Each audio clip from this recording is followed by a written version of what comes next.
तो hello guys and welcome back to IHM solution point. मैं प्रकाश आप लोग एक बार फिर से हेल्प करने के लिए हाजिर हूँ।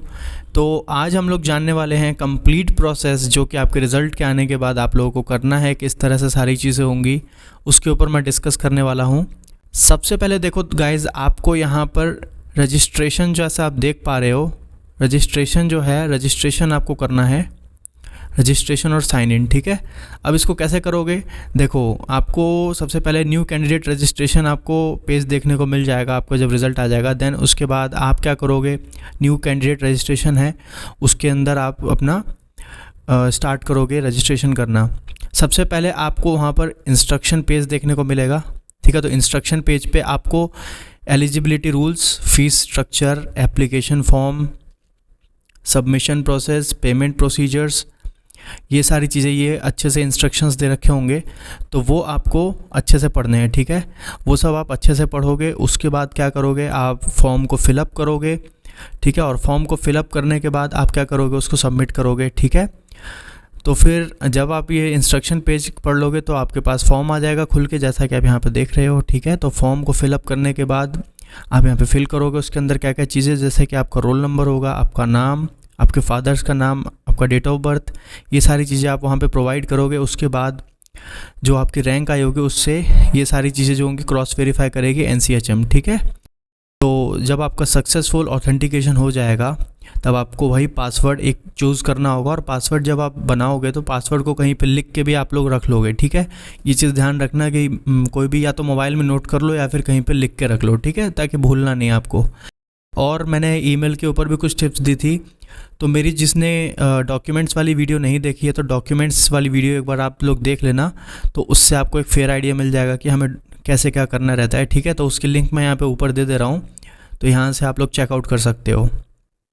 ठीक है, अब उसके बाद जब आप फॉर्म फिल कर लोगे तो ध्यान रखना कि रजिस्ट्रेशन जो होगा वो बहुत ध्यान से करना है आपको। ठीक है, यहाँ पर देखो आपको बार बार बोला जा रहा है कि आपको रिव्यू भी करना है अपना, जैसे आपने वो किया है तो रिव्यू अच्छे से करना है आपको। ठीक है, रिव्यू आप अच्छे से करोगे और रिव्यू करने के बाद आप लोग फिर आराम से फिर सबमिट पे क्लिक करोगे। ठीक है, एक बार आपका अगर वो हो गया तो फिर उसके बाद आप उसमें कुछ चेंजेस करने में प्रॉब्लम आपको आएगी। ठीक है, चेंजेस नहीं कर पाओगे। अब देखो, आपको एक कन्फर्मेशन ईमेल भी आएगा रजिस्ट्रेशन का आपके ईमेल आईडी पर। ठीक है, उसके अंदर आपका रोल नंबर वगैरह आपको बता रखा होगा, और आपको ये भी बताएगा कि आपको अभी रिमेनिंग स्टेप्स जो है वो फिल करने हैं एप्लीकेशन फॉर्म के। तो आप लोग एप्लीकेशन फॉर्म जो होगा उसको फिल करना अभी बाकी है, सिर्फ आप रजिस्ट्रेशन किए हो अभी। ठीक है, अभी आपको फॉर्म फिलअप करना ज़रूरी है। उसके बाद आपको एक SMS भी भेजा जाएगा रजिस्ट्रेशन करने के लिए। ठीक है, उसमें भी आपको ये चीज़ मेंशन रहेगी कि एप्लीकेशन फॉर्म आप अभी फिल करिए। ठीक, अब देखो, अगर कोई स्टूडेंट जो है वो अपना पासवर्ड जो है वो भूल जाता है तो उसमें क्या होगा। ठीक है, अगर आप अपना पासवर्ड भूल जाते हो तो सबसे पहली बात तो आप कहीं पे लिख के रख लो। अगर वो नहीं कर पा रहे हो तो कोई दिक्कत नहीं है, इसके लिए भी NCHM ने जो है वो कई तरह की वो दे रखी हैं, जैसे कि आप ईमेल के थ्रू भी अपना पासवर्ड को रिकवर कर सकते हो, SMS के थ्रू भी अपना पासवर्ड को कवर कर सकते हो। उसमें आपसे बेसिकली NCHM रोल नंबर वगैरह मांगेगा, और फिर अपने डेटाबेस से जो आपने डाला होगा वेरिफिकेशन कोड आपके मोबाइल पे आ जाएगा, उससे आप अपना पासवर्ड रीसेट करके नया पासवर्ड आप डाल सकते हो। ठीक है, अब उसके बाद जो भी सब्सिक्वेंट आपका लॉगिन होगा उसके अंदर आप क्या करोगे, उसके बाद इसका मतलब क्या है, जब आप अपना रजिस्ट्रेशन कंप्लीट कर लोगे साथ ही में अपना पासवर्ड वगैरह सब बना के रख लोगे, लिख के रख लोगे, तो आपको लॉगिन आईडी जो होगी लॉगिन आईडी डाल देना है अपना, और जो पासवर्ड आप क्रिएट करोगे वो पासवर्ड आप लोग अपना डाल दोगे। लॉगिन आईडी क्या होगा आपका, वही रोल नंबर, NCHM का रोल नंबर। ठीक है, तो आप रोल नंबर अपना लॉगिन आईडी में डालोगे और पासवर्ड जो आप बनाए होगे वो पासवर्ड डाल दोगे। आप एक चीज़ ध्यान रखना कि बहुत ज़्यादा लोग जो होते हैं वो अपने फ्रेंड्स को दे देते हैं इधर उधर पासवर्ड, तो वो चीज़ नहीं करनी है आपको। अगर उसने कुछ चेंजेस कर दिए तो फिर आप प्रॉब्लम में आ जाओगे। ठीक है, और फिर बाद में ये मतलब चेंज नहीं कर पाओगे। ठीक है, तो मैंने ये चीज़ें तो आपको बता दी हैं। देखो बेटा, जब आपका आप साइन इन करोगे ना तो आपका जब एक बार रजिस्ट्रेशन हो जाएगा अच्छे से, फॉर्म जो होगा वो आपको अभी फिल करना बाकी है। तो पहले आपका जो साइन अप हो जाएगा तो पासवर्ड आप लिख के रख लिए होगे, NCHM roll number, login ID और पासवर्ड। ठीक है, फिर आपको होम पेज आपको देखने को मिलेगा, जब लॉगिन करोगे तो होम पेज आएगा आपका। ठीक है, और उसके अंदर ये भी है कि आपका लॉग आउट सेशन जो है वो चलेगा 20 मिनट का। ठीक है, तो उस चीज़ को ध्यान रखेंगे, जब भी कोई अपना एप्लीकेशन फॉर्म आप स्टार्ट करेंगे सारे डॉक्यूमेंट लेकर के बैठेंगे साथ में, में, ठीक है। और डॉक्यूमेंट लिखने के साथ आप लोग फिर स्टार्ट करेंगे फॉर्म फिलअप करना, ठीक है, सारी चीज़ें। अब देखो सबसे पहले क्या करना है, आपको एप्लीकेशन फॉर्म को खोलना है, ठीक है। उसके अंदर कौन कौन सी डिटेल भरनी है वो दे रखा है यहाँ पे। जैसे सबसे पहले आप पर्सनल डिटेल्स अपनी भरोगे, तो इसके रिगार्डिंग सारे डॉक्यूमेंट लेके बैठना, अपनी आईडी वगैरह सब कुछ। क्वालिफिकेशन डिटेल्स, इसमें 12th की मार्कशीट आ जाएगी, आपकी 10th की मार्कशीट, और जो भी है वो कंप्लीट मैंने बता रखा है कौन कौन से डॉक्यूमेंट आपको चाहिए, ठीक है। और अपना जो रिक्वायर्ड आपका डॉक्यूमेंट होगा उसको अपलोड भी करने के लिए जो पीडीएफ में मांग रहे हैं तो पीडीएफ में दो, जेपीजी में मांग रहे हैं तो जेपीजी में अपलोड करो। तो वो सारी चीज़ आप वो एक बार पूरी चीज़ अच्छे से एक जगह इकट्ठा करके और जिस फॉर्मेट में जो चीज़ चाहिए वो चीज़ लेके बैठेंगे और फिर अपना काम स्टार्ट करेंगे, ठीक है। बिना किसी मिस्टेक के आराम से करेंगे बिल्कुल, ठीक है। ऐसा नहीं है कि आपको एक ही गो में करना है, आप सेव भी कर सकते हो अपना, ठीक है। तो सेव करने का भी ऑप्शन आपको दे रखा है। फिर आपको क्या करना है, रिव्यू भी करना है अपना, ठीक है। रिव्यू जो है आपको रिव्यू भी पहले सबमिट करने से पहले आप पहले रिव्यू करेंगे, ठीक है। सबमिट फॉर रिव्यू जो होगा वो आप लोग वो करेंगे। उसके बाद आपका जो है फाइनल सबमिशन से पहले आपको वेरीफाई का वो वहाँ पे बताएगा वेरीफाई करने के लिए, तो वेरीफाई करने के बाद ही आप लोग फाइनल सबमिशन करेंगे, ठीक है। देखो उसके बाद save and final submit button जब आप दबाओगे ना तो उसके बाद फिर आप बहुत ही मुश्किल से कोई डेटा चेंज नहीं कर पाओगे, ठीक है। तो सेव एंड फाइनल सबमिट पे दबाने से पहले सारी चीज़ 2-3 बार चेक कर लेना अच्छे से, कहीं कोई स्पेलिंग मिस्टेक तो नहीं कर दिया आपने, कहीं ईमेल गलत तो नहीं डाल दिया, चाहे कुछ अलग तो नहीं कर दिया, पेरेंट्स नाम में कोई आपने मिस्टेक तो नहीं कर दिया, अपने नाम में कोई मिस्टेक तो नहीं डाल दिया, डेट ऑफ बर्थ कोई गलत तो नहीं डाल दी, कैटेगरी आपने गलत तो नहीं डाल दी। तो ये सारी चीज़ें आप लोग चेक कर लोगे अच्छे से, ठीक है। उसके बाद जब आप एप्लीकेशन फॉर्म को सबमिट कर दोगे तो फिर आपका सबमिशन हो जाएगा एप्लीकेशन फॉर्म का, ठीक है। Save and final submit. बहुत सारे स्टूडेंट्स को ये भी क्वेरी आ रही है कि जब हमारा सीट जो मिल जाएगा तो उसके बाद हमें क्या रिपोर्टिंग सेंटर पे सारे डॉक्यूमेंट्स लेके पहुंचना होगा, वहाँ पे रिपोर्ट करना होगा। तो इसका जवाब है नहीं, ठीक है। आपको 2023 के अंदर में यहाँ पे क्लियरली मेंशन किया गया है, यहाँ पर देखो कि कोई भी फिज़िकल रिपोर्टिंग की कोई भी ज़रूरत नहीं है, ठीक है। फिज़िकल रिपोर्टिंग आपको नहीं करनी होगी, सारा काम आपका घर बैठे बैठे ही ऑनलाइन किया जाएगा, ठीक है। ये देखो ऑनलाइन आपका सारा प्रोसेस होगा, जो भी आप देख पा रहे हो, ठीक है। डॉक्यूमेंट वेरिफिकेशन जो भी पूरी की पूरी काउंसलिंग प्रोसेस, चाहे वो राउंड 1 हो, राउंड 2 हो, राउंड 3 हो, राउंड 4 हो, तो वो सारी जो प्रोसेस होगी वो आपकी पूरी की पूरी ऑनलाइन होगी, ठीक है। और रिपोर्टिंग आपको सिर्फ एंड में करना होगा, जब आप कॉलेज में जाओगे ना अपने, उस टाइम पे भी एक बार डॉक्यूमेंट आपके चेक होते हैं, हॉस्टल अलॉटमेंट होता है। तो अगर काउंसलिंग की कंप्लीट शेड्यूल के लिए वो अगर आप चाहते हो कि पूरा अच्छे से समझना, तो उसके ऊपर मैंने एक 8 मिनट की या 9 मिनट की वीडियो बना रखी है, तो वो वीडियो की लिंक मैं यहाँ पे दे रहा हूँ, उसको चेकआउट कर लो, ठीक है। और अच्छे से समझ लो क्या होता है। अब देखो आपके जो रिपोर्टिंग सेंटर है वो आप ऑनलाइन ही फिल करोगे। तो जैसे जो भी स्टूडेंट हैं मान लो एमपी के, तो वो लोग क्या करेंगे, अपना यहाँ पे भोपाल जो है IHM वहाँ पर दे देंगे, जो तमिलनाडु के है वो चेन्नई में दे देंगे, ठीक है। जो पंजाब में है वो चंडीगढ़ दे देंगे, ठीक है। तो इस तरह से जो है आपको आप अपना देंगे, ठीक है। फिर आपका पूसा आ गया, फिर आपका गुवाहाटी हो गया, ग्वालियर हो गया, हाजीपुर हो गया, हैदराबाद हो गया, जयपुर हो गया, ठीक है। और ये देखो यहाँ पर आपको कोलकाता भी है, लखनऊ है, मुंबई है, तिरुवनंतपुरम है, जम्मू एंड कश्मीर है, Delhi institute of hotel management new Delhi ये भी है, ठीक है। IHM देहरादून हो गया आपका, SIHM रांची। तो ये सारे आपके जो कॉलेजेस हैं ये आपके रिपोर्टिंग सेंटर हैं जो काउंसलिंग में आपको हेल्प करेंगे, ठीक है। तो ये टोटल कितने हैं आपके, टोटल 17 टोटल कॉलेजेस हैं। तो आप लोग अपने हिसाब से कोई से भी कॉलेज के उसमें आप लोग अपना फिल कर सकते हो चॉइस में, ठीक है, कि आप कहाँ पे अपने डॉक्यूमेंट्स को वेरीफाई कराना चाहते हो। ऑनलाइन ही मतलब बैठे बैठे आपको ऑप्शन आएगा, तो कोई सा भी आप चूज़ कर लेना, ठीक है। बेटर यही रहेगा कि जैसे आप जिस स्टेट के हो, अगर उसमें कोई कॉलेज अगर आ रहा है जिसमें रिपोर्टिंग सेंटर में नाम है तो वही देना, ठीक है। जैसे मान लो बिहार के बच्चे हैं तो हाजीपुर दे देंगे, MP के हैं तो भोपाल में दे देंगे, ठीक है। क्योंकि अगर प्रॉब्लम आ जाती है तो आप लोग फिजिकली भी वहाँ पे ट्रैवल करके जा सकते हो। अगर कुछ ऐसे बहुत ही ज़्यादा प्रॉब्लम आ जाती है तो आप लोग जा सकते हो, या फिर टेलीफोन, यहाँ पे देखो आपको टेलीफोन नंबर दे रखे हैं, आप टेलीफोनिक कॉन्वर्सेशन भी कर सकते हो या फिर मेल के थ्रू भी बात कर सकते हो, ठीक है। जैसा भी होगा आप लोग, अगर कुछ प्रॉब्लम आती है आपके डॉक्यूमेंट्स में तो आप लोग कांटेक्ट करेंगे अपने कॉलेज से।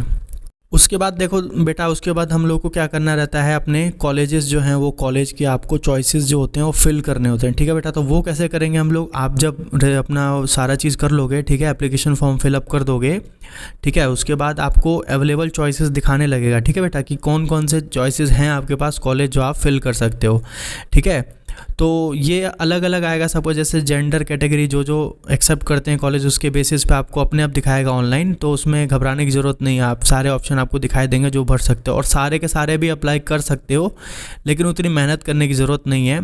आप 10 से 12 कॉलेज भरो, तो उसके अकॉर्डिंग आपको जो कॉलेज होगा वो मिल जाएगा, ठीक है। चॉइस फिलिंग में आपको क्या क्या ध्यान रखना है कि अपना जो चॉइसेस हैं बेटा वो आपको इंस्टीट्यूट के देने हैं, program in order of their preference, जिस प्रेफरेंस में आप लोग चाहते हो, कि मान लो कि आपका सबसे ज़्यादा मन जिस कॉलेज में है उसको नंबर 1 पे रखोगे आप, ठीक है, सबसे पहले उसको भरोगे, ठीक। उसके बाद देखो, एज मनी एज चॉइसेस आप भर सकते हो, ठीक है, as they wish from the list of available options, तो जितने चाहे आप भर सकते हो, इसमें कोई पाबंदी नहीं है, ठीक है। तो आप देख लेना अपने रैंक के अकॉर्डिंग, मान लो जिसकी रैंक थोड़ी ज़्यादा है, 20-25 हज़ार के आसपास है, तो उसको तो ज़्यादा कॉलेज भरने ही हैं, ठीक है, अपने हिसाब से, ठीक है। लेकिन ऐसा नहीं है कि आप 25,000 रैंक लेके आप फिर IHM पूसा भर रहे हो, तो उसका कोई मतलब नहीं है, क्योंकि आपको उस रैंक पे मिलने वाला है नहीं वो कॉलेज, ठीक है। तो इसलिए थोड़ा सा स्मार्टली आपको काम करना है यहाँ पे, ठीक है। इसके अलावा देखो बेटा, यहाँ पर ऐड चॉइस का भी आपको ऑप्शन दिया जाता है, ठीक है, यूज़ कर सकते हो कोई भी कॉलेज को, जब आपको ऐड करना है बीच में तो आप लोगों कर सकते हो, ठीक है। अब डिलीट का भी ऑप्शन आपको मिल जाता है, डिलीट का भी बटन आपको देखने को मिलेगा, तो डिलीट जो है वो भी डिलीट भी आप कर सकते हो। मान लो कि कोई गलत आप भर दिए प्रेफरेंसेस के अंदर में, तो उसको डिलीट करने का ऑप्शन आपको मिलेगा। Move up choice, move down choice, ठीक है। तो अगर किसी कॉलेज को मान लो आपने 5th पोजीशन पे रखा, उसको आपको चेंज करना है, तो आप लोग उसको क्या कर सकते हो, अप कर सकते हो, ठीक है, या फिर उसको डाउन कर सकते हो। तो वो एरो बने हुए रहते हैं इस तरह से डाउन का और इस तरह से अप का, ठीक है। तो उस पर क्लिक करोगे बेटा तो वो कॉलेज आपका ऊपर आ जाएगा, ठीक है, और नीचे वाले पे क्लिक करोगे तो नीचे चला जाएगा, ठीक है। और साथ में देखो आप अरेंज कर सकते हो, इंटरचेंज कर सकते हो। मान लो कि अभी किसी ने 20 कॉलेज भर दिए, अब उसको चेंज करना है मान लो 11th कॉलेज और 20th कॉलेज में, तो बार बार अप डाउन करने की बजाय वो सीधा क्या करेगा बेटा, इंटरचेंज पे क्लिक कर देगा, ठीक है, और वहाँ पे लिख देगा college number 11 to college number 20, तो वो दोनों चॉइसेस क्या होंगे, आपस में इंटरचेंज हो जाएंगे, ठीक है बेटा, ये चीज़ है। अब रीअरेंज कर सकते हो कितनी भी बार, मल्टीपल डिलीशन भी कर सकते हो, सब चीज़ें आप लोग कर सकते हो, ठीक है बेटा। लेकिन चॉइस लॉकिंग जब तक आप नहीं करोगे ना, तब तक आप ये सारे चेंजेस कर पाओगे, ठीक है। ये जितने भी चेंजेस आप देख रहे हो सब कर सकते हो। एक बार अगर आपने चॉइस लॉकिंग कर दिया बेटा, उसके बाद फिर कुछ नहीं कर पाओगे, ठीक। अब देखो यहाँ पे चॉइस लॉकिंग भी अच्छे से समझ लो। सबसे पहले तो आपको सेटिस्फाई हो जाना है कि जो आपने कॉलेज की प्रेफरेंसेस नंबर 1 पर दी है, नंबर 2 पे दी हैं, इस तरह से जितने भी कॉलेज भरे हो, 11, 12, 15 जितने भरे हो, वो आपके मतलब जिसमें आपको जाने का मन है उसके हिसाब से भरे हो। पहले तो ये चीज़ चेक कर लोगे, ठीक है। उसके बाद आपके ना ये डेट्स आएंगी, किस डेट पे आप लोग अपनी चॉइसेस को लॉक कर सकते हो, तो उसी डेट पर आप लोग अपनी चॉइस को लॉक कर पाओगे, ठीक है। तो लॉक ऐसे नहीं आप कर पाओगे, ऐसे ही आपको 2-3 दिन आपको सिर्फ कॉलेज के प्रेफरेंस डालने के लिए आपको मिलता है, उसके बाद आपको लॉक चॉइसेस का आपको ऑप्शन जो होगा वो इनेबल होगा बाद में। यहाँ पर ध्यान देने वाली बात ये है कि देखो चॉइसेस जब अगर आपने एक बार लॉक कर दिया तो उसके बाद वो मॉडिफाई आप नहीं कर सकते, मतलब ऊपर नीचे या फिर कुछ भी इंटरचेंज कुछ नहीं कर पाओगे, लॉक हो जाएगा वो, ठीक है। तो ठीक है, तो इस बात का ध्यान रखेंगे, ठीक है। और यहाँ पे आपको दे रखा है कि लास्ट मोमेंट का इंतज़ार नहीं करना है। मान लो जैसे 2 दिन का टाइम दिया है चॉइस लॉकिंग के लिए, तो आप ये सोच रहे हो कि मैं एकदम लास्ट मोमेंट जो मुझे टाइम दे रखा है, एकदम लास्ट मोमेंट पे मैं अपना चॉइस लॉक करूँगा, तो वो सब मत करना बेटा। ऐसे आप लोग 2 दिन का टाइम है तो कभी भी दूसरे दिन के मिड में आप लोग ट्राई करना कि अपने चॉइसेस को जाके लॉक कर दो अपने पोर्टल पे, ठीक है, लॉगिन करके, ठीक है। यहाँ पर देखो बेटा एक चीज़ और है, देखो saving a choice is not the same as locking a choice, ठीक है बेटा। देखो आपने सेव करके रखे हो उससे फ़र्क नहीं पड़ता, जब तक आप लॉक नहीं करोगे ना चॉइसेस को तो वो माना नहीं जाएगा, ठीक है। तो आपको चॉइसेस को लॉक करना बहुत ज़रूरी है, ठीक है। तो चॉइस को लॉक कर दोगे तभी आप अपना मान के चलना है कि काउंसलिंग एक तरह से कंप्लीट किए हो फर्स्ट राउंड का। ऐसे ही सेकंड राउंड में भी होगा, थर्ड राउंड में भी होगा और फोर्थ राउंड में भी इसी तरह से प्रोसेस चलता रहेगा, ठीक है बेटा। तो अब उसके बाद क्या करना है, जब आप चॉइसेस को लॉक कर लोगे तो या तो आप उसकी एक पीडीएफ जो है वो पीडीएफ आप लोग सेव करके रख लो अपने फ़ोन में, लैपटॉप में, कंप्यूटर में, जहाँ भी है आपका मन वहाँ रखो। और हो सके तो लॉग चॉइसेस का एक प्रिंट आउट भी ले लो, ठीक है, कि मैंने ये चॉइसेस भरे थे और इसका ये प्रिंट आउट रखना एक डॉक्यूमेंट की तरह, बाद में कभी अगर प्रॉब्लम आती है तो उसमें आप लगा सकते हो, ठीक है। तो ये कुछ टिप्स थी जो आपको ध्यान रखनी है। इसके अलावा आगे बढ़ते हैं। उसके बाद देखो आपको रिज़ल्ट किस तरह से चेक करना है उसके ऊपर बात होगी, ठीक है। अब देखो सबसे पहले आपका जो शेड्यूल है NCHM का वो मैंने ऑलरेडी अपने वो वीडियो बना रखी है किस तरह से क्या है, ठीक है। तो ईच राउंड के बाद यानी कि ऑल 4 राउंड्स में आपको क्या होगा, अलॉटमेंट जो है वो देखने को मिल जाएगा। हर एक इंस्टीट्यूट जो आपको अलॉट होगा उसका आपको रिज़ल्ट आपके पोर्टल पे आप देख सकते हो, ठीक है। आप कैसे देखोगे, अब आपको लॉगिन करना है, ठीक है, और अब वहाँ पर आपको सीट एलोकेशन रिज़ल्ट आपका दिखाई देगा अपने आप, ठीक। अब इसके अंदर आपको क्या करना है, आप लोग अपना प्रोविजनल अलॉटमेंट लेटर, मतलब कि जिस कॉलेज में आपको अलॉटमेंट दिखा रहा है ना, उसको आप डाउनलोड करके रख लोगे, ठीक है। अब यहाँ पर भी कई चीज़ें आती हैं, जैसे कि आपको कई चीज़ें यहाँ पर चेक करनी है, जैसे कि आपका रोल नंबर सही दिखा रहा है कि नहीं दिखा रहा है, कैंडिडेट नेम, आपका नाम का स्पेलिंग चेक करना है, डेट ऑफ बर्थ देखना है, फादर्स नेम देखना है, कैटेगरी देखना है, अपना सब कैटेगरी देखना है, रैंक का डिटेल देखना है, कहीं गलत रैंक तो नहीं दिखा रहा उसके अंदर जो आपकी असली एक्चुअल में रैंक आई है, ठीक है। तो ये सब चीज़ें आप लोग बेटा ये सारी चीज़ें इसमें चेक करोगे, ठीक है, ये ध्यान से ये चीज़ देखोगे अच्छे से एकदम, ठीक। अब इसके बाद क्या करना है हमको, अब जो आपके डॉक्यूमेंट्स होते हैं बेटा, जब आपको सीट अलॉट हो जाएगी, जो कॉलेज आपको मिलेगा, ठीक है। अब मान लो कि आपको मन का चॉइस नहीं मिला तो उसकी आगे बात करेंगे कि फिर क्या करना है अपने को, लेकिन मान लो कि जिसको अपना कॉलेज मिल गया है, चाहे नहीं भी मिला है, अपने मनपसंद कॉलेज नहीं मिला है, तभी भी आपको बेटा ये चीज़ें करनी है, अपनी जो डॉक्यूमेंट्स है उसको स्कैन करना है, अपलोड करना है स्कैन करके, ठीक है। तो आप लोग स्कैन करोगे अपने डॉक्यूमेंट्स, इसमें वही सारी चीज़ें हैं जो मैंने ऑलरेडी बता चुका हूँ, डॉक्यूमेंट्स क्या क्या चाहिए। फिर आपका विलिंगनेस सबमिशन होगा, ठीक है, कि आप लोग पार्टिसिपेट मतलब आगे फर्दर राउंड में करना चाह रहे हो कि नहीं करना चाह रहे हो, वही जो अभी मैं आपको और इसको डिटेल में बताऊँगा। सीट एक्सेप्टेंस फ़ीस, ये आई गेस आपको 20,000 रुपये के करीब आपको ये पे करनी पड़ जाएगी, ठीक है बेटा। इसको आप पेमेंट करोगे, जो आपने सीट को एक्सेप्ट एक तरह से कर लिए हो उसकी ये आपको फ़ीस पेमेंट करनी पड़ेगी, ठीक है। अब जिन बच्चों को अपने अलॉटेड कॉलेज मिल जाएगा जो उनके मनपसंद का है तो उनके लिए तो ठीक है, अब जिनको नहीं मिलेगा उनके लिए यहाँ पर विलिंगनेस सबमिशन जो आप देखे हो ना फॉर्म, ये यहाँ पे काम आएगा। तो आपको फ़ीस तो जमा करनी ही है, ठीक है बेटा। फ़ीस तो आप लोग जमा करोगे, सारे जितने भी स्टूडेंट्स हैं सारे जमा करेंगे फर्स्ट राउंड के बाद 20,000 रुपये। उसके बाद वहाँ पर जो विलिंगनेस का फॉर्म आपको देखने को मिलेगा ना, तो वहाँ पर आप फ्रीज़ या फ्लोट का ऑप्शन देखो, यहाँ पर आपको दिख रहा होगा फ्रीज़ और फ्लोट। अब देखो फ्रीज़ का मतलब किसी चीज़ को जमा देना, अगर मान लो आपको अपना कॉलेज मिल गया है मनपसंद का, तो आपको आगे कुछ करना नहीं है दूसरे राउंड से, क्योंकि आपको फर्स्ट राउंड में ही अपना जो कॉलेज आपको चाहिए था वो मिल गया। तो आप क्या करोगे, अपने विलिंगनेस फॉर्म में ये फ्रीज़ वाला ऑप्शन जो होगा इसको टिक करके और आप लोग उसमें टिक कर दोगे फ्रीज़ का ऑप्शन। अब जिन स्टूडेंट्स को अपना मनपसंद का कॉलेज नहीं मिल पाएगा फर्स्ट राउंड में, तो वो लोग सीट एक्सेप्टेंस फ़ीस को फिर भी जमा करेंगे और उसके बाद फ्लोट ऑप्शन को टिक करेंगे अपने फॉर्म विलिंगनेस फॉर्म में, ठीक है। मतलब फ्लोट का मतलब कि आप आगे फर्दर राउंड में भी जाना चाहते हो, काउंसलिंग के सेकंड राउंड और थर्ड राउंड भी करना चाहते हो, ठीक है बेटा।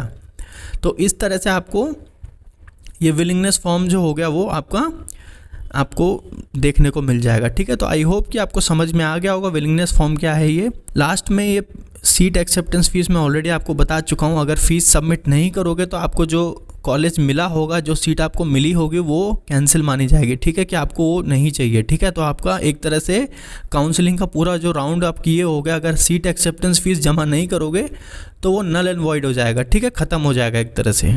अब देखो बेटा, आपको सीट एक्सेप्टेंस फ़ीस किस तरह से सबमिट करना है उसके ऊपर बात करते हैं, ठीक है। ये भी बहुत इंपॉर्टेंट है, इसमें भी किसी को एरर नहीं करना है, ठीक है। तो आपके पास कई ऑप्शन इन्होंने दे रखे हैं, जैसे कि पहला डेबिट कार्ड हो गया, डेबिट कार्ड से दे सकते हो, क्रेडिट कार्ड से दे सकते हो, या फिर नेट बैंकिंग का यूज़ करके आप दे सकते हो।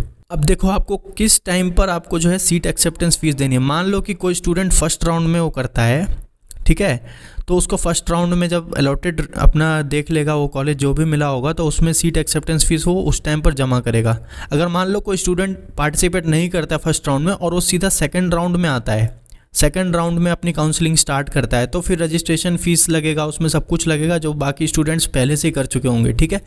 उसके बाद जब इसके रिज़ल्ट आएंगे सेकंड राउंड के, तब उसके बाद उस टाइम पर उसको सीट एक्सेप्टेंस फ़ीस अपनी वापस वहाँ पे जमा करनी होगी। अगर कोई स्टूडेंट मान लो थर्ड राउंड में स्टार्ट करता है अपनी काउंसलिंग, तो वही सेम प्रोसेस है, फिर आपको वहाँ पर भी अपनी seat acceptance fees result publish होने के बाद आपको वहाँ पर जमा करनी पड़ेगी। तो बेटा फ़ीस तो सबको देनी है। सबसे बेस्ट रहेगा कि आप लोग फर्स्ट राउंड में जब करोगे ना तो आप काफ़ी थॉरो हो जाओगे, आपको पूरा प्रोसेस एक बार समझ में आ जाएगा अच्छे से। फिर फ्रीज फ्लोट का भी ऑप्शन आपको अच्छे से समझ में आने लगेगा, चॉइस फिल करने का आप फटाफट कर लोगे सारी चीज़ें, ठीक है। सब कुछ सेम ही रहता है। इस तरह से आपको कई यहाँ पर देखने को ऑप्शन मिल जाते हैं जिसमें कि आप लोग किसी भी कार्ड के या फिर नेट बैंकिंग के थ्रू अपना पेमेंट कर सकते हो। अब फिर से देखो बेटा, जब आपको मिल जाएगा उसके बाद सीट अलॉटमेंट आपका फाइनल हो जाएगा, जो भी है थर्ड राउंड आपने कर लिया काउंसलिंग, उसके बाद क्या होगा, अब आपको आगे क्या करना है, ठीक है।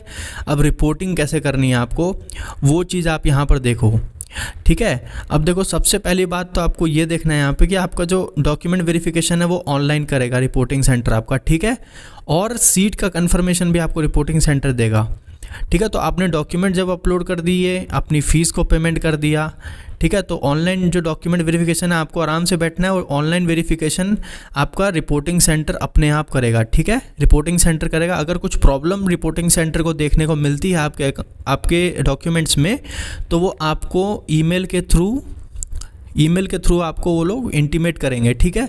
और एसएमएस के थ्रू भी आपको मैसेज भेजेंगे या फिर इंटीमेट मतलब जानकारी देंगे कि आपको इस डॉक्यूमेंट में हमें प्रॉब्लम आ रही है, ठीक है। क्या क्या चीज़ें आपकी वेरीफाई होंगी, डेट ऑफ बर्थ आपका होगा, कैटेगरी होगा, पीडब्ल्यूडी का जो भी है वो चेक होगा, केएम जो स्टूडेंट्स हैं उनका चेक होगा, पासिंग स्टेटस मतलब जो 12th का है वो चेक किया जाएगा, ठीक है। और अपडेट वो लोग आपको कर देंगे, ठीक है। अब देखो बेटा यहाँ पर क्या हो सकता है, कई चीज़ें यहाँ पर आ सकती हैं। जब वो लोग वेरीफाई करेंगे आपका, तो अगर सारी चीज़ें आपकी सही निकलती हैं तो ठीक है, तो कैंडिडेट जो होगा वो अपना उस राउंड में बना रहेगा, उसकी सीट जो रहेगी वो भी जो अलॉटमेंट हुआ है उसके अकॉर्डिंग आपकी बनी रहेगी, उसमें कोई प्रॉब्लम नहीं आएगी, ठीक है। अब कैंडिडेट की सीट कैंसिल कब हो जाएगी, ठीक है, और नेक्स्ट राउंड में कब माना जाएगा, जब उसकी एलिजिबिलिटी जो होगी बेटा वो चेंज हो जाएगी, ठीक है। एलिजिबिलिटी अगर चेंज आप करते हो उस टाइम पर, तो फिर आपका जो सीट है वो गलत अलॉट हो जाएगा ना एक तरह से। तो अगर आप कुछ चेंजेस करते हो अपने उसमें, तो फिर वो आपको सेकंड उस राउंड का जो है रिजल्ट वो नल एंड वॉइड यानी कि कैंसिल माना जाएगा, और नेक्स्ट राउंड में वापस से जो भी चेंजेस के साथ आपका फिर से रिजल्ट आएगा, ठीक है। तो ये आपको मैंने दूसरा पॉइंट भी बता दिया। तो देखो बेटा, जब आप सारी चीज़ें अपनी दे दोगे ना, date of birth, category, PWD status, अपना केएम स्टेटस बताओगे, पासिंग स्टेटस, ये सारी चीज़ जब आप बता चुके होगे, तो अगर कोई भी प्रॉब्लम आती है, ठीक है, तो आपको हो सकता है कि अगर आपने सारी डिटेल गलत दी है वहाँ पर और वेरीफाई में अगर आप पकड़े गए हो, तो आपको बेटा बाहर किया जा सकता है पूरी सिस्टम से, ठीक है। तो इसके बेसिस पे आपको एक सीट कैंसलेशन लेटर भी आपको देखने को मिल सकता है, ठीक है। तो इसलिए कोई भी मिस्टेक आपको नहीं करना है काउंसलिंग के वक्त। जब आप फर्स्ट राउंड में अपना एक बार भरते हैं तो उसको अच्छे से भरेंगे, कोई भी उसमें रजिस्ट्रेशन में कोई गलती नहीं करेंगे ना। आप जब अपने डॉक्यूमेंट्स की डिटेल भरेंगे, पर्सनल डिटेल, ठीक है, क्वालिफ़िकेशन डिटेल, अपने पेरेंट्स के बारे में, अपनी डेट ऑफ बर्थ, अपना नाम, सब चीज़ ध्यान से भरेंगे, ठीक है, देख के।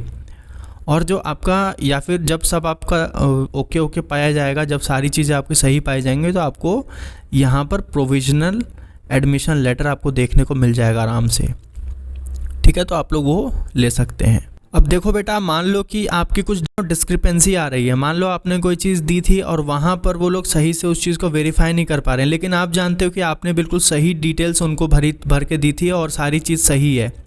तो अगर मान लो मिसमैच होता है ना आपके उसमें, तो आपको, जैसा मैंने ऑलरेडी बताया आपको, कि वो लोग ईमेल पर और आपको एसएमएस पर आपको प्रॉपर वो लोग इन्फॉर्म करेंगे, ठीक है। और आपको मौका देंगे कुछ दिनों का, 3-4 दिन का टाइम आपको दिया जाएगा कि आप लोग जो भी डॉक्यूमेंट से आपको वो लोग डिस्क्रिपेंसी उनको हो रही है उसकी डिटेल उसमें मेंशन रहेंगे आपके एसएमएस में और ईमेल में, तो आप उसका क्लैरिफिकेशन आराम से दे सकते हैं, ठीक है। देखो यहाँ पर दे रखा है ना, डिस्क्रिपेंसी जब भी जनरेट होगी वर्चुअल रिपोर्टिंग सेंटर पे, यानी कि आप ऑनलाइन ही सारा प्रोसेस करेंगे ना, तो रिपोर्टिंग सेंटर पे फिजिकली वहाँ जाने की किसी को ज़रूरत नहीं है, ठीक है। किसी भी रिपोर्टिंग सेंटर पे सारी चीज़ ऑनलाइन होगी। और जो यहाँ पे वर्चुअल दे रखा है ना, इसलिए यहाँ पर देखो वो लोग आपको ईमेल और उसके थ्रू ही आपसे कांटेक्ट करेंगे, ठीक है, जब भी कोई प्रॉब्लम आती है आपके डॉक्यूमेंट्स के साथ, ठीक है। और आपसे क्लैरिफिकेशन मांगा जाएगा कंप्लीशन ऑफ डॉक्यूमेंट वेरिफिकेशन के लिए, ठीक है, आपसे क्लैरिफिकेशन मांगा जाएगा। अगर आप लोग बेटा जो लोग टाइम पीरियड में आपसे रिवर्ट मांगेंगे, जब आपसे वो क्लैरिफिकेशन मांगेंगे, अगर आप उस टाइम पीरियड में उनको रिस्पॉन्ड नहीं करते हो, ठीक है, अगर बेटा कैंडिडेट फेल हो जाता है रिस्पॉन्ड करने में, तो उसको वो लोग वर्चुअल रिपोर्टिंग सेंटर आपको नॉट रिपोर्टेड की कैटेगरी में डाल के आपकी सीट को कैंसिल कर देगा, अलॉटेड सीट को। तो ध्यान रखना है, आपको थोड़ा सा एक्टिव रहना है। जैसे मान लो आपने सारे डॉक्यूमेंट दे दिए, सब चीज़ हो गया, आपका रिजल्ट भी आ गया, अलॉटमेंट लेटर आपको मिल गया, तो डॉक्यूमेंट्स आपके जब चेक होंगे तो उसके बाद ईमेल वगैरह खोल के देखते रहना है, एसएमएस पे थोड़ा ध्यान रखना है, ठीक है। अगर किसी का कोई प्रॉब्लम आता है डॉक्यूमेंट में तो वो आपको प्रॉपरली एसएमएस के थ्रू, ईमेल के थ्रू पूरी तरह से इन्फॉर्म करेंगे, बार बार इन्फॉर्म करेंगे, ठीक है। और टाइम पीरियड भी उसमें दिया हुआ रहेगा कि इस टाइम पीरियड से पहले आपको सारी डिटेल उनको क्लैरिफाई करनी है, ठीक है। तो आई होप कि आपको पूरी की पूरी ये प्रोसेस समझ में आई होगी अच्छे से। अगर आप इसका पूरा डेमो भी देखना चाहते हैं तो डेमो भी मैंने अपलोड कर रखा है अपने चैनल पे, उसका भी लिंक मैं यहाँ पे दे रहा हूँ, तो स्टूडेंट्स जाके इसका डेमो भी देख सकते हैं, ठीक है। तो कैसी लगी आपको वीडियो? अगर अच्छी लगे तो लाइक कर दो, और चैनल को सब्सक्राइब नहीं किया तो बेटा जल्दी से सब्सक्राइब करो। टिल देन टेक केयर, मिलता हूँ आपसे अगली वीडियो में। Thank you so much for watching.